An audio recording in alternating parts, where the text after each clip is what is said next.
Hey everyone, here's a panel discussion video from Washington County, Iowa, Southeast Iowa, moderated by Steve Berger.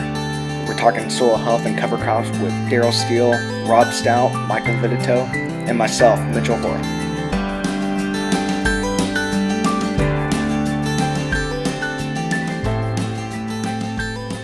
Ray, I've listened to him probably for 10 to 12 years, hundreds of miles away. I learned something.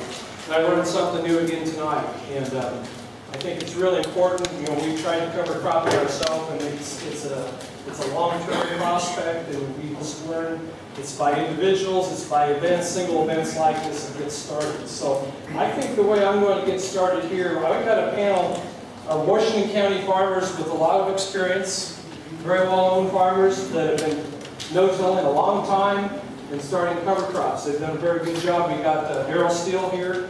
Darrell farms with his, does a great job farming with his family, bringing the younger generation in.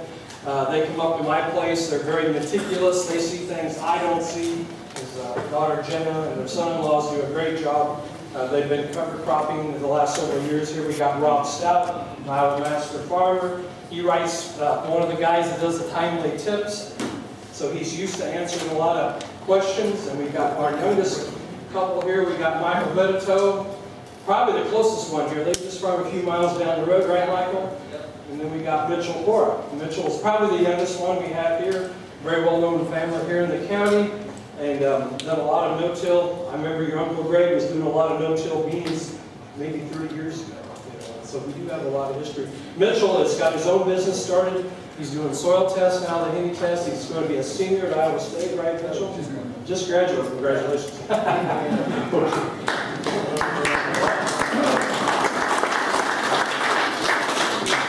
I think the way we're going to handle, I just like to have each one of them speak. Since they're on the panel, they have something they'd probably like to say. And what I'm going to do is just, maybe we'll start with you, Darrell. What did you hear from Ray today that you learned, and how can you bring it back to your farming operation? What did Ray say that maybe can make you a better cover crop or no-till farmer? Well, one area we've struggled with is how do we measure stuff, measure nutrients, measure what's going on, how much do we apply? If we can save money for fertilizer, how do we know how much and when? And I'm really encouraged when I try to get one of his tools to understand this Henny test better, because I feel from what I know today, that's one of the better ways we can, tools we can use to measure what's going on in our soils and as they're changing. So that's where I'm at.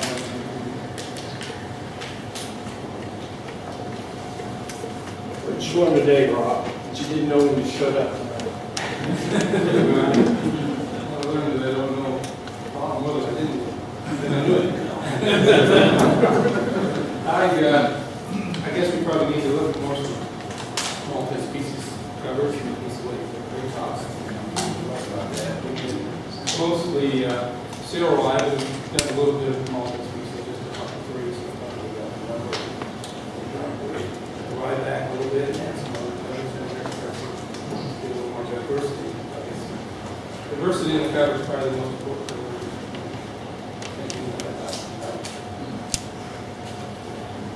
Let's see. I've watched Ray's YouTube videos. I don't know how many dozen times, so it's hard to pick up one thing, I guess. But every time I watch it, I think to pick something up. But the biggest thing in my mind is the diversity thing, like what Rob was just talking about. Not only just getting diversity in there, how can we mimic nature with that diversity? Maybe get into it a little bit, but that's one of my big projects I'm working on. You guys are on the way here, but we're putting cover crops out there, letting them really mix in with the corn before the corn came out of the ground. Some people might say it looks like a disaster. Ray might think it looks kind of beautiful. I'm kind of in between. We're trying to learn on it, so that's the big thing I'm trying to learn about right now, how to balance all of that stuff and what it's doing for us.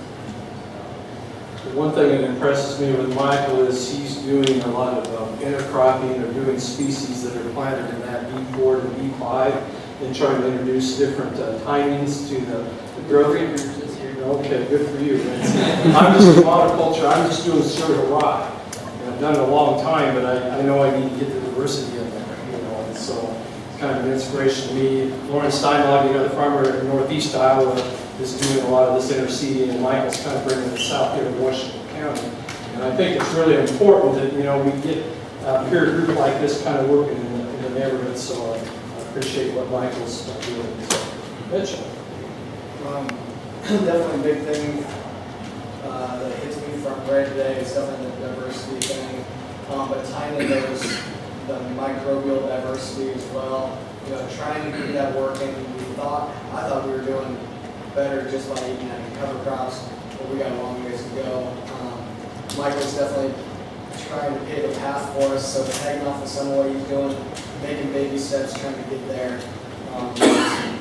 That's good. Of trying to figure out, okay, we're having one thing that I thought too, in trying to get cover crops to go, we're having a lot of issues. And that's what we're going to talk about tonight is how do we get past some of those issues.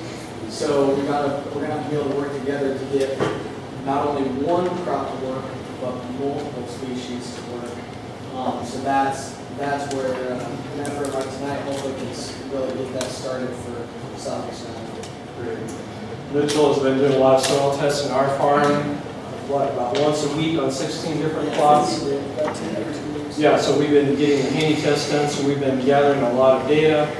These are fields that have been no-till probably nearly 40 years, and then cover crop probably for about 15 to 20. Cereal rye cover crop. We might have thrown another species in there. So we see a lot of Mitchell. And now we're starting to use some of this data to kind of show what we're, some of the gain that we're making and see whether we can improve it with some adding some species there too. So one thing I've learned about cover cropping is it's not all wonderful. I mean, it's a challenge, there's a lot of problems, and I think we need to kind of address some of the challenges we have. And I suppose, Trent, do you have a list of questions, or can we just have somebody just shout out some problems or questions for the panel? They have a lot of experience. I got one to start with you. Okay. Thinking that's operates. Pesticides are stressors. How much density you talk about applying more Roundup, Okay, so pesticides or stressors like Roundup and the herbicides we use, how much damage? Well, how does that affect our ecological system, the biology system?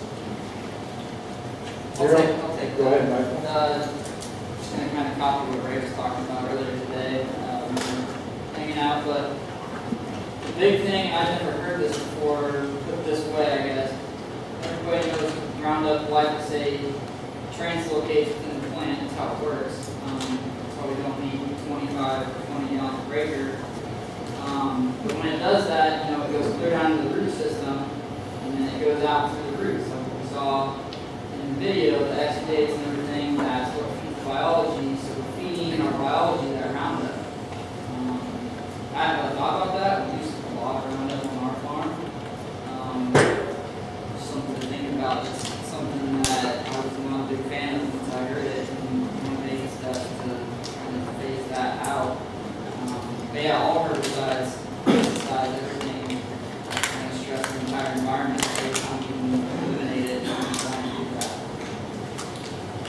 One point I want to make real quick, and I want people to misunderstand.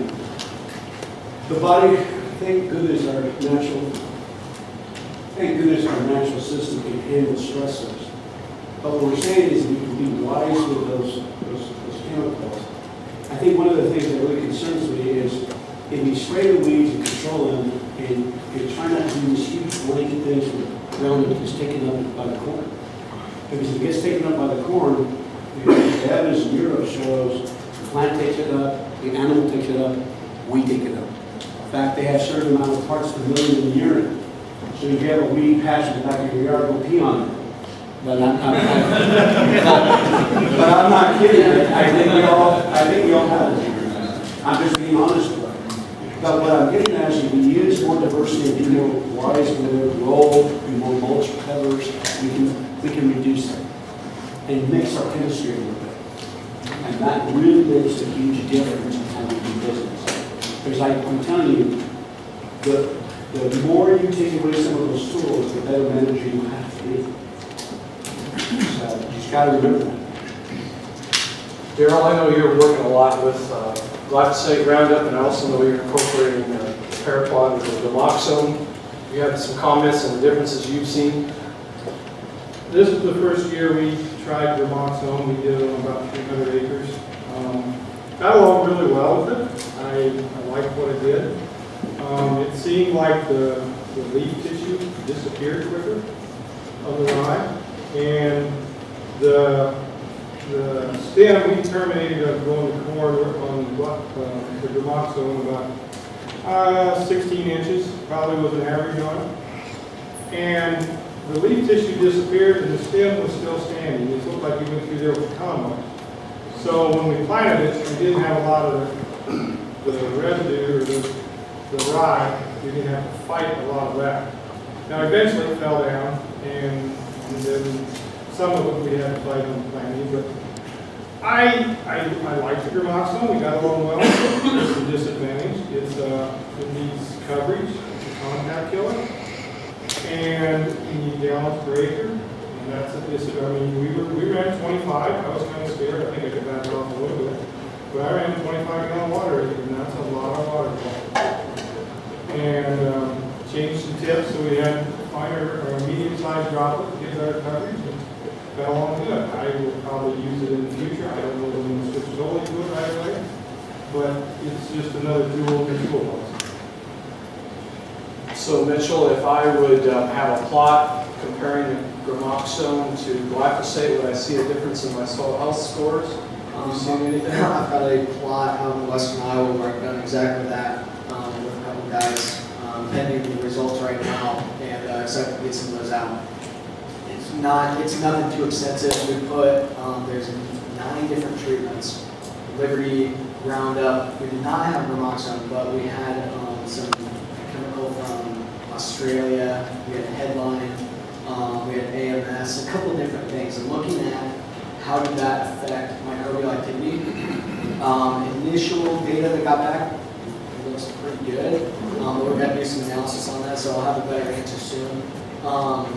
But I think we can see some differences with the bit I've been using the Haney test, which ties into the Solvita respiration. Solvita respiration, that's the test that quantifies microbial activity. That's CO2 respiration I already talked about. That's the Solvita test. So that's a good one for you guys to use. But yeah, I think we'll be able to see more of it with our testing, but there's more to come. Yeah. Any more comments on bird down herbicides? Rob or Michael? How about from the group? Any comments? Have any of you guys tried the crimp bed? I want to. Using a roll crimper, right? So, just a little bit. I did roll a crimping on about 160 acres. By necessity, I had some tall rye, and they about 7 foot tall, and so I felt that we had to get it flat somehow, and so we drilled that field, roll crimped it, and established a really good stand of soybeans. There's a lot of residue to come through. I think the roll crimping in itself, I need to go to school on that. I think there's a real learning curve. I'm going to be out in Pennsylvania here in a couple of weeks, where a lot of that's done, and I'm sure I can learn a lot. On the roll crimping, every year is just a little bit different in the height of the rye. This year we had an open winter, as you know, and things grew. Next year, we could maybe have a foot of snow on the ground in March, and we won't have tall cover crops. So it definitely is a learning curve. I think the biggest point I see, like on the cover, is the competition it gives to the water hemp. I think that's one of the more important things. We think a lot about soil erosion, but I think growing mass of cover crop as for weed control is going to be very important during that head. Maybe in combination and using some type of residual herbicide. So I think we're ready. Yeah, right. Just going to tell you about the Moxon. I think everybody should already know this. You guys saw that video that you guys see that Adam asked Adam, so which would you like better for like Roundup better, like a Moxon? He said, look, from our perspective, it's done over 25,000 acres. And doing this big coverage, he refers to the Moxon, and I'll tell you why. He noticed when he used the Moxon, it causes that contact herbicide that we talked about, Darrell, causes those cells to rupture and release energy quicker. Where you use the Roundup, that plant struggles for quite a while before it dies. Again, the reason that we were talking about, Mike and I were talking about, one thing I'm concerned about Roundup is it's leaking into the root exudates, and learning some of our soil biology restoration from down. Just know how to use your tool. If you're worried about nutrient tie-up and what you quickly release the moisture, the water, the nutrients, it will probably happen more slowly with the Gramoxone. So just know that, how you use your tools. Comments? I got a question. This I want to correct. Using the Gramoxone, do you see a disadvantage of losing the, what I want to say, the cover and stuff? He said it breaks down a lot quicker. That's a big disadvantage. Well, that's a good comment. It seems that we still have that armor that holds up pretty well. As these soils start cycling quicker and quicker and quicker, like we were talking about heavy respiration, a lot of reasons why we want that, we put cereal rye in there because we want that armor and we don't want it to go right away. But as your soil gets healthier and healthier, you're going to eat some of that residue. But I think once we get that canopy up, and we've got the corn and the soybean, we really want to gain. You still have some residue, but you could lose a little bit of it, but you still see that liquefied material there. That what the Gramoxone will do is the fresh cells will rupture, release that, but you still have that liquefied material. The fungus will break that down slowly, but you still have some of that there. Good question. Yes. Yeah, I was curious, Darrell, did you do anything with Gramoxone and Roundup as far as using some broadcast nitrogen with that as far as two things, one burn down effect and then, from a plant health standpoint, over time health? We did mix nitrogen, some nitrogen with the Gramoxone. I think we used 15-gallon water and 10-gallon UANs, the mix we used this year. I have also used UAN with my Roundup. Never have I gone over half of the spray solution. Like if you're using 15 gallon, 7.5 gallon nitrogen, 7.5 water. And got along really well there. I think that speeds up the burn down on it. The biggest difference I saw is the leaf tissue disappeared quicker with the Gramoxone. The actual stalk of the rye or the stem did not disappear enough quicker. It laid down, provided us the armor we needed. That was more based on soil biology, is how quick that's going, not the herbicide. Okay, so Darrell, I use all around my glyphosate user, so what would be the first mistake I'd make next year if I go to all Gramoxone as a burn down? You need a good water supply. Second. You need a good water supply Yeah, and a lot of a water. way to handle large volumes. That's a drawback to it. Otherwise, I really don't see a lot of other drawbacks. How about hours a day of spraying? Does that narrow up quite a bit? What I've learned about it is the biggest thing is not so much temperature, it's sunlight. It's a cell membrane disruptor, and you need the cells actively growing. But I've been told whether it's 50 degrees or 70 degrees is not that much different. It's sunshine or cloudy is more important than temperature under muscle, which is the opposite that we would think of for Roundup. More question. Okay, Trent, how about another question? This is pretty common. Question for you. So I found out my soybeans in the fall, which I get 65, 70 bushels. I'm counting on 65 to 70 units of rain in the ground, be it for my starter, for my corn. I'm the plant cover crop, which fruits or rye, am I going to use all that thing up?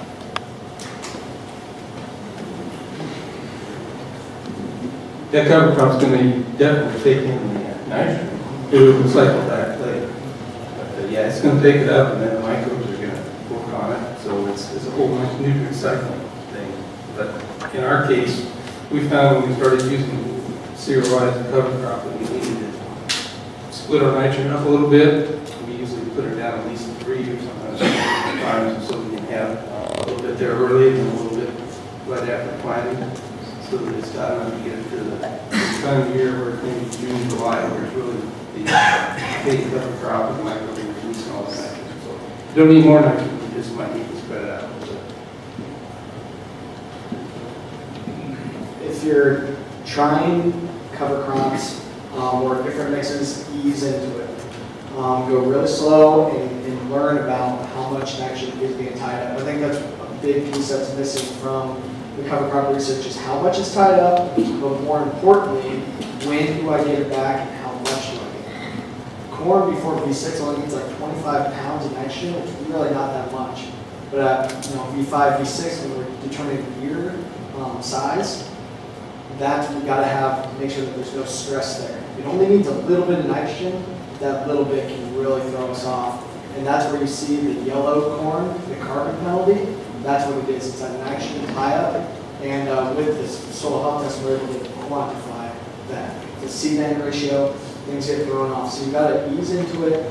You realize that you're throwing a lot of added carbon out there. You got to balance that with nitrogen. And like Rob said, not necessarily more nitrogen, better timing of nitrogen.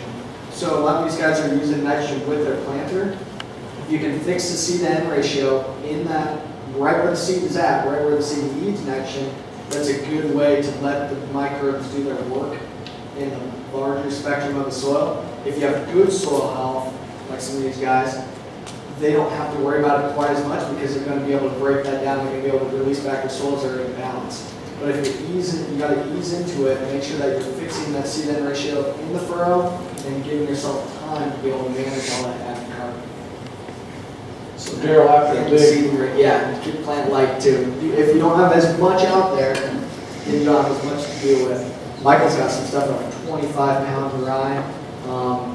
40, 45 is probably plenty. You got to ease into it so you can get to like where Steve's at with gigantic rye.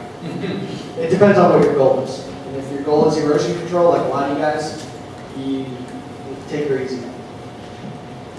how many days above like 50 degrees do we need from the time we harvest till we plant corn to get that carbon mineralized?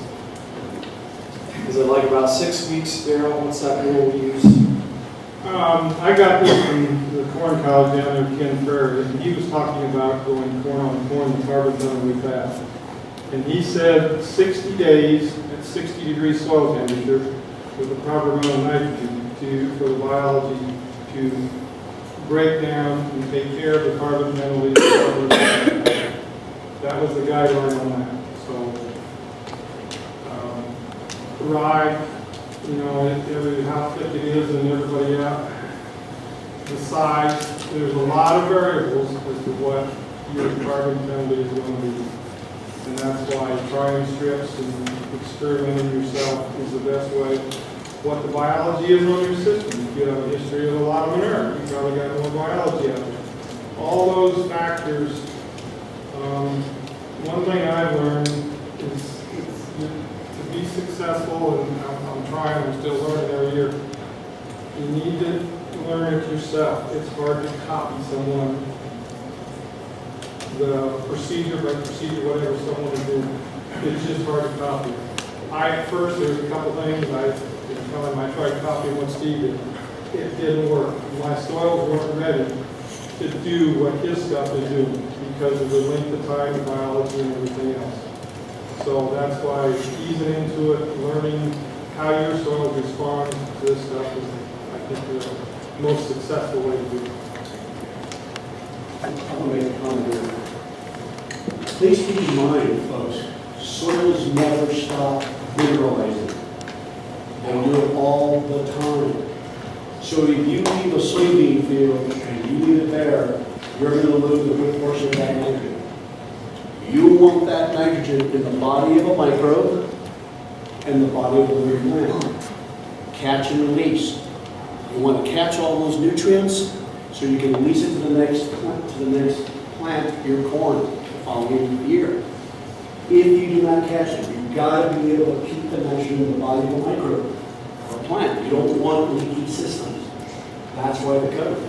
Please understand covers are nutrient sequesters, biological primers, energy transformers. A cover crop is a crappy name because it really doesn't tell you what they do. So back to the mineralization. How do we know when to expect when that nitrogen is going to be released? It depends on many factors. moisture, temperature. How are you going to predict an incredible dynamic ecosystem? What if it dries up on you? If it dries up, all the competition slows down. The University of Clemson is working on a model where you can sample and you can take a cover crop mixture, send it to them, and they can predict a little better how much that stuff's going to be mineralized. That may be very helpful for us. But right now, from some experience talking to Russell, he thinks he gets that nutrient release about close to the R1 stage. So he thinks it's released in 2-3 stages. That's his experience. I take him very seriously because he's very methodical and he watches things very carefully. So notice that it's a release during that whole year. So it's depending on the temperature, depending where your soil's at. If you have a crappy soil health score and your soil on the respirator, don't expect it to cycle very quickly. It depends. It depends on the initial condition. October 15th last year, I had my highest nitrogen availability. We had just harvested corn a couple weeks before. Then a couple weeks after, middle of October, was my highest nitrogen availability, averaging 45 pounds available in October. That was a terrible time to have it. Then my cover crop kicked in, we tightened up, and over the winter, the cover crop nitrogen levels were right around 10 pounds or lower in the cover crop, and now we're seeing them release. Right next to it in no-till, here's my nitrogen, inorganic nitrogen levels. December 15th, I had 15 pounds in my no-till versus 9 pounds right next to it in the cover crop. Then, so went for 15, a month later, I had 25 pounds available. In February 15th, I had 35 pounds of inorganic N available. About 40 feet over in cover crop, I had 5 pounds available. There's 30 pounds difference. So I went from that 35, this is no-till, multiple years no-till, 35 pounds. A month later, I was at 17. 2 weeks later, I was at 5. And my cover crop at that point was at 5. It stayed the same. That nitrogen mineralization that we had this winter, we had warming and cooling. Those microbes were heating up, they were cooling down. We got soil temperatures, sensors out there that we'll get the data on. Under that cover crop, we had a more consistent temperature. So we didn't have the fluxes, microbes getting excited and then dying off and having these fluxes and have all this nitrogen come available.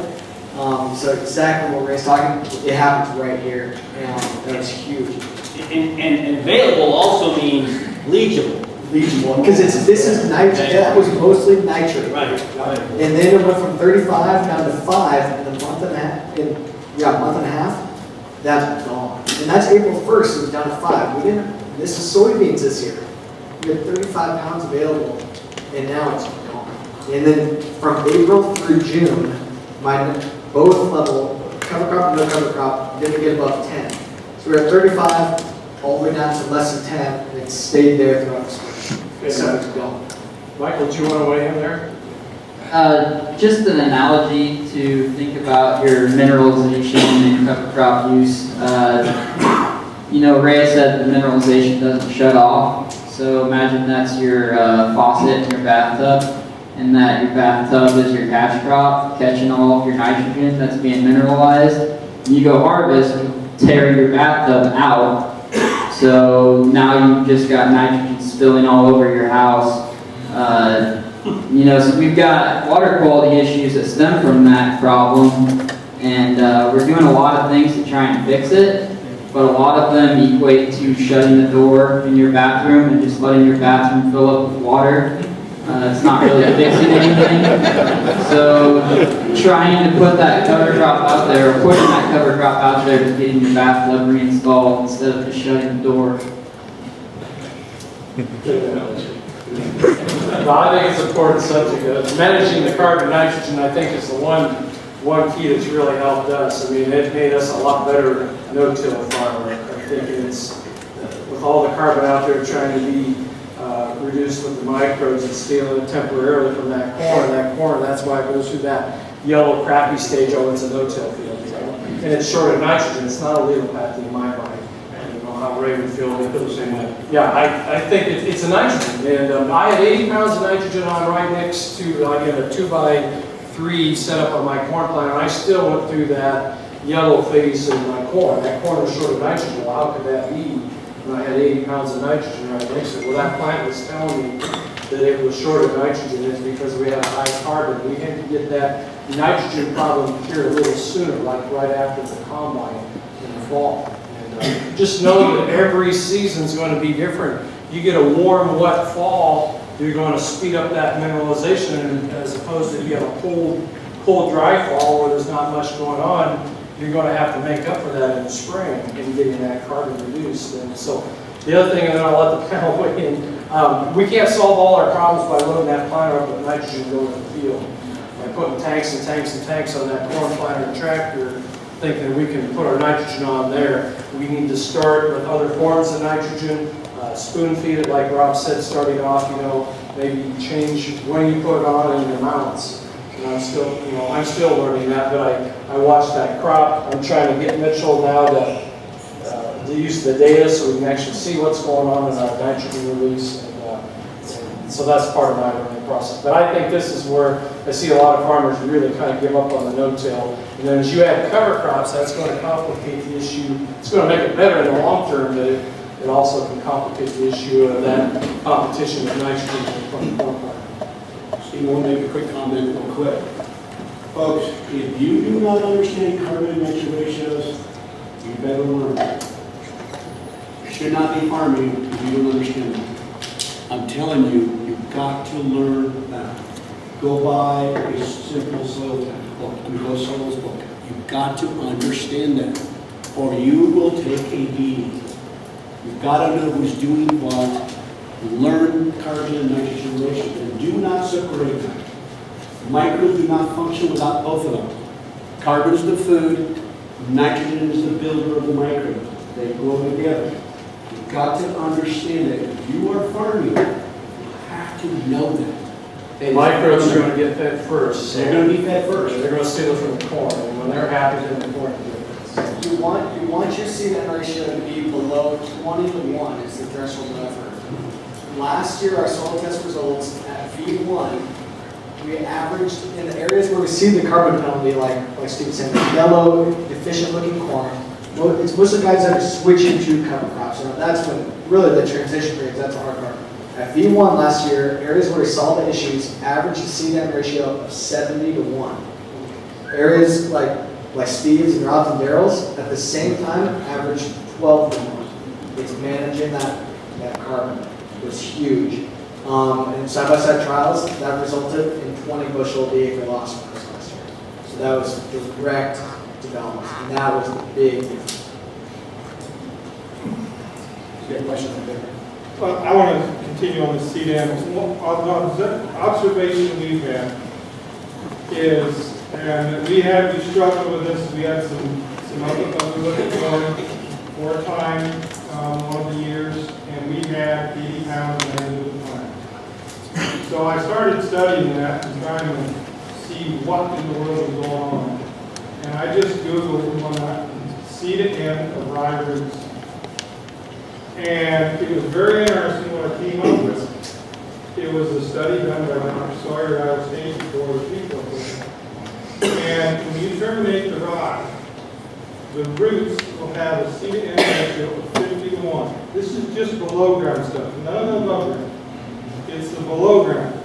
And that's what's in contact with your microbes, and that's why they suck up all the nitrogen on it. I saw a field this year, it was just a little 5-acre piece, had rye on it. It got fairly large, I don't know, it was just heading out.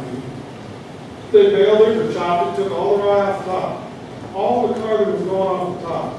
And they banded or put on a roof about 40 pounds of nitrogen with a planter, and that corn looked like crap for a long time. And it's coming out of it, but it's still struggling.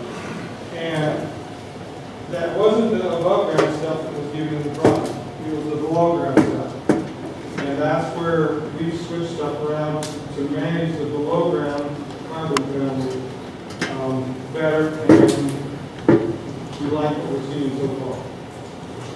Obviously, density makes a difference. depends on the size of the rye, the density of the rye. Oh, I'm sure it does, but I'm not smart enough to tell you how much. Because of to me, it's the mass of the rye roots. Did you have a lot of growth in the fall? Did it keep growing all winter like this? That's more carbon, which is good. I want that. But yeah, it'll turn around and bite you too. And I've had that happen. And therefore, we've switched some stuff around, and so far, we're happy with what we see. So, would you have an example? When you say switch stuff around, What I've done is I used to side dress everything. I've just taken my side dress nitrogen and put it on early. We broadcast it. It was a simple way to do it. We don't want to add any more gallons to the plant. So we put it on the 1st of April. And it made nice green rye, and grew fast. But that corn came right up out of it. And we still put it on the plant. Still added some of the plant. And the combination seemed to work really well this year. Good question. Got a question right there. I just had a comment. I'm from Central Illinois, and we use soy rye mostly ahead of soybeans, but you might think a little bit outside the box. We use a lot more ryegrass ahead of corn, or ryegrass and oats, or ryegrass and triticale mixed together, so we're not soy rye. Plus, it really, ryegrass is so much gentler with the carbon to nitrogen ratio. So just now, when we talk about soy rye ahead of corn, it's a huge mandate. We don't have the luxury of a lot of manure in our area, so we're working on a lot of fields with no manure. So if we don't do things right with soy rye, we get pretty terrible. And Talking about annual, right? You're using annual rye. Annual ryegrass mixed with oats or mixed with triticale, mixed with winter barley. There's other species out there ahead of corn. I especially like legumes if you get them to work in. So think a little outside the box. You can make soy rye work ahead of corn, but I have a lot of guys that don't make it work, and I don't like to see that. I still like big green fields. A lot of us mix. Rarely do we ever go before corn a single species like you're talking about. We rarely ever put more than 30 pounds of seed rye, we mix it with veg, we put grape. We do multi-species. We don't take that hidden penalty like you just talked about. So we don't just pick monoculture seed rye. But if you do, be aware of that penalty he's talking about. So just be cognizant of that if you use that. Seed rye is successful here in a lot of these colder areas because it's surviving. But he's right, there's other things that do very well and are very successful. Yeah, very good point. So he's talking about another species in the ryegrass. And just to chime in on that, I don't have any real experience with trying to get any other species to overwinter after the harvest, by putting it in after harvest. But from what I've heard, that's been a real struggle in this area. So I think that's why a lot of people are just going with cereal rye and sticking with that, just because it's such a crapshoot with anything else. That's why I decided just to try interseeding and go down that route. So just a fair warning. Go ahead. Yeah, I'll make a comment on that. So triticale is a cross between wheat and soy rye. So it breaks dormancy about 10 days later than soy rye. It survives the winter just the same. What it does, it buys you time in the spring. So you mix it out like maybe 8-10 pounds of ryegrass, 12 pounds of triticale, or even winter barley. Those are products that can overwinter. It's not as hardy as soy rye, but it's amazing how you mix those things together. Even throw oats in there, it protects some of the other things that aren't winter hardy, and it's amazing. I think giving it that protection over the winter is the big key. I'm just assuming a lot of those trials that I've researched were just monoculture cover crops. So having something that the less winter hardy species can hide under is key. I just haven't tried it yet, so don't want to speak too much on it. We had some that was rye and hairy vetch. It's not a lot of diversity, but it seemed to work all right. There's corn on corn with rye and that hairy vetch is planted September 20th. I mean, this stuff is huge last fall. We had hairy vetch that overwintered as well because it vines out underneath all that rye. Worked pretty good, and the corn was pretty sick coming up too. Okay, we're approaching 9 o'clock. Do you have any burning questions from the audience? Where we got a lot of knowledge up here in front? Anybody having some real problems with their cover crop or no-till issues that maybe we can answer? Yes, sir. Question for Michael, with your interseeding, what are you using for chemicals down to be able to interseed? Are you using it? Yeah, so the herbicide program on the interseeding is probably the most difficult part about the whole thing. A year ago, what we tried, just to make it easy, we just took our pre-emerge residual pass, which was just atrazine and acetylchlor, cut the rate in half. So that we were able to do it on the same sprayer tank and everything. We only did about 7 acres that last year, and it worked all right. We had good residual control until, that late May, and then we came in with the glyphosate pass the day before we ran the drill through the corn, and that cleaned everything up except for the glyphosate-resistant water hemp that was in the field, so that was a tough one. But then any water hemp that was still set to emerge beyond that point, there wasn't anything we could do about it. So we had to just kind of live with it. So I wasn't happy with that. So what we switched to this year was we pushed things earlier on the cover crop installation date, as Lauren would say. We just did a glyphosate burn down. I think it was May 6th. The corn was planted around April 20th, and then we ran the drill through it May 9th. So the corn wasn't even out of the ground yet. We burned everything down, got the corn up and running, got the cover crops up and running. 3 weeks after putting the cover crop in, we came back in with boron, water-based acetylchlor, sprayed that over top for some residual control in the water hemp. Seemed to work pretty good for the most part, except I had button weed pressure come through on the row, on the corn row, between that Roundup and warrant application. So that's something I'm trying to get shored up. Something Lauren does is he bands the residual herbicide with his planter, like a 10-inch band right behind the row unit. So then he gets that cleaned up. So that's something I'm looking at getting set up on the planter for next year. And I think that would be a pretty awesome system. So what are you Putting it with your cover crop? cool. We had an 11-way mix this year. If you go look at the table by the kitchen, pretty much everything's over there. We had, started off with the clover, 4 different types of clover: red clover, crimson, bonanza, and sweet clover. Then we had cowpea in there. We had oats, annual ryegrass. Let's see, what else did we have? And the brassicas, we threw in like a half pound of mustard, a pound of radish, and then I also threw in flax and phacelia. The whole thing added up to about 17 pounds over an acre, so not a whole lot of seed, a lot of small seeds in that mix. So it's just, a little bit goes a long way. Look at the recommendation on the rates from the seed companies, and you take the mix rate and cut it divided by 10, more or less, and that's about in the ballpark where I was at on a lot of the rates. Some of them less than that, some of them maybe a little bit more, but not much. You see a lot of competition in corn. The brassicas are pretty competitive this year since we put it in so early. They're the most aggressive thing in that mix for the early season stuff.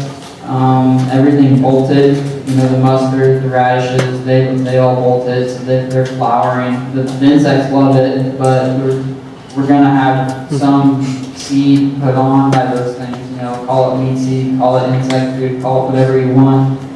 It's gonna be there. We're gonna have to watch it close. Have to, just manage it accordingly until we've got it. We've also got oats that are headed out in there, so I'm not going to have to run a drill through to get a winter cereal in there. They're going to seed themselves. That's also tying up nutrients.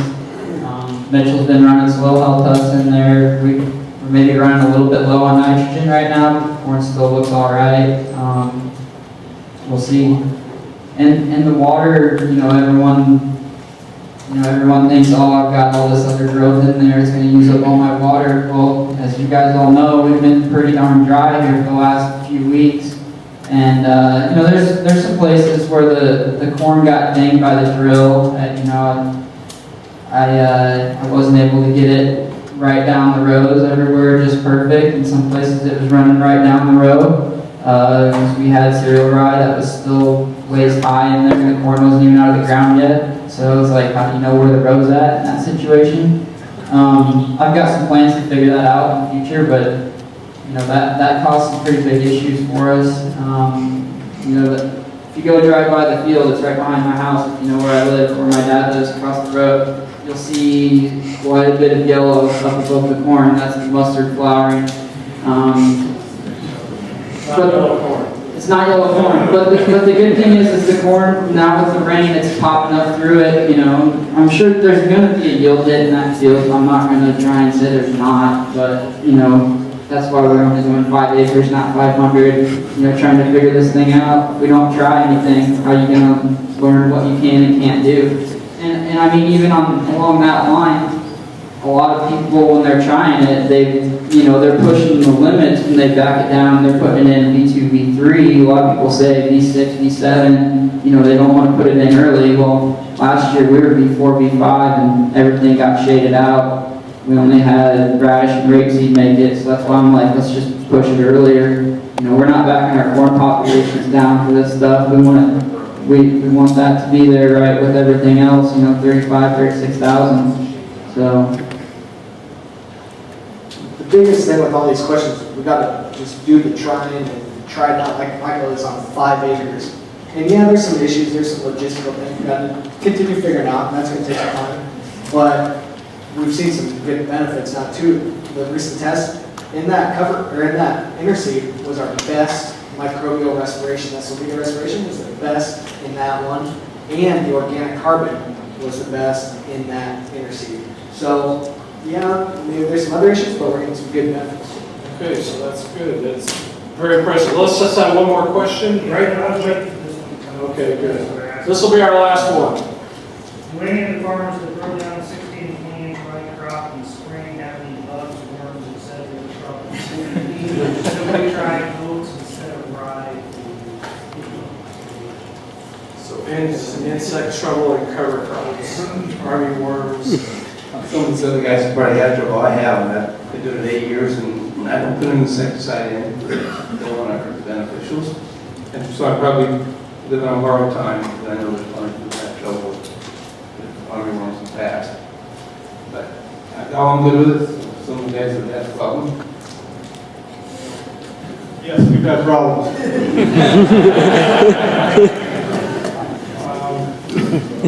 We had problems back when we went there. If we put our manure on top, that seemed to be a magnet for anything that flew in. So I don't do the integrated pest thing real well on corn. We just put in a 3-inch strike of insecticide and herbicide. And just I don't have a chance. I know that might not be the best, but we did do it on our beans this year. And we had armyworms come in the beans. And we had slugs in the beans, and I've got to learn a lot about slugs, and I don't know what we're supposed to do to control it. I don't want to give up on the rye. I don't want to kill it from the soil. I want the carbon in there, and that would be the disadvantage I see at oats. I want that rye to start growing in the spring, because I want to use as many days of sunlight as I can. So it's a problem. I don't have all the answers, especially on slugging this thing. That's a new game here. I've used some mows in the past too, but we've got a lot of rough ground, C&D slopes. Those, I definitely want the cereal out and make sure erosion control, so I'm not really willing to give that up with those rough ground.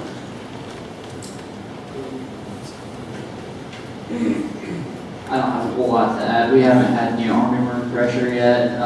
We have been spraying everything with insecticide on burn down just to manage the risk. We had some slug pressure in some soybeans this year. You know, just when they're necking up, slugs come in, eat the cotyledons off, bite the necks, they break off. You know, get sick beans, get beans disappearing. We had 140,000 knocked down to 80,000 in places, but it's just here and there. There's other places where there's no pressure at all. So again, yeah, the slug thing's tough.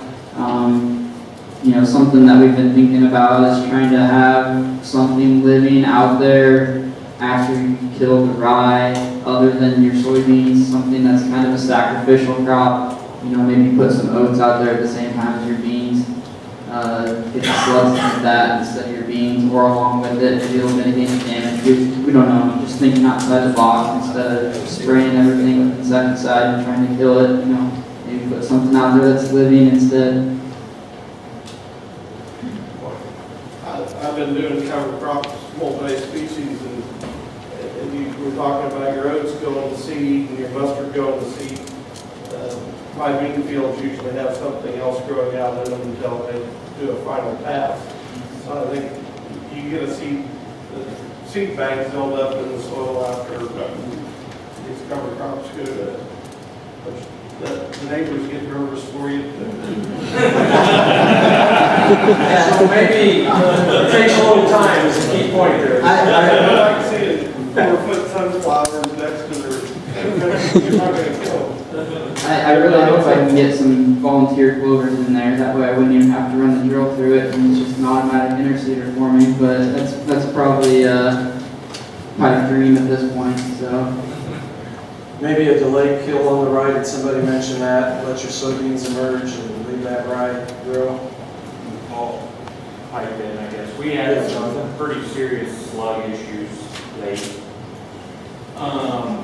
From everything I read and researched, few tricks, I guess. One is tillage, which isn't really an option for us. We're going to avoid that. The other thing is early planting. From what I read, that's why you usually don't see slug damage in your corn. We're all planting our corn first.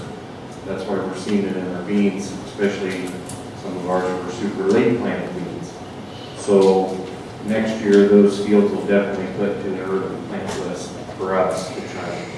We know there's an issue there. Planting early before the hatch, you get your soybeans or your corn up, and then usually you're past the point that the damage they're going to cause isn't going to hurt you. So planting early, if you know you have an issue. There are slug baits. At the point we were at, we were in July. Slug baits, from what I've priced, are fairly expensive. So I would say last resort, and then obviously the tillage. But so far, from what I've gathered, we're planning on putting certain fields on the early plant list as our number one goal for next year with slow issues.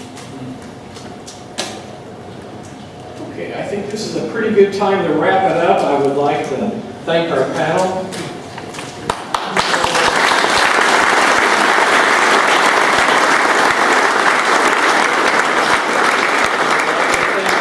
Stout for hosting this event. I think this was a fabulous event. We thank you for inviting Ray down, and thank you, Ray Archuleta, for coming.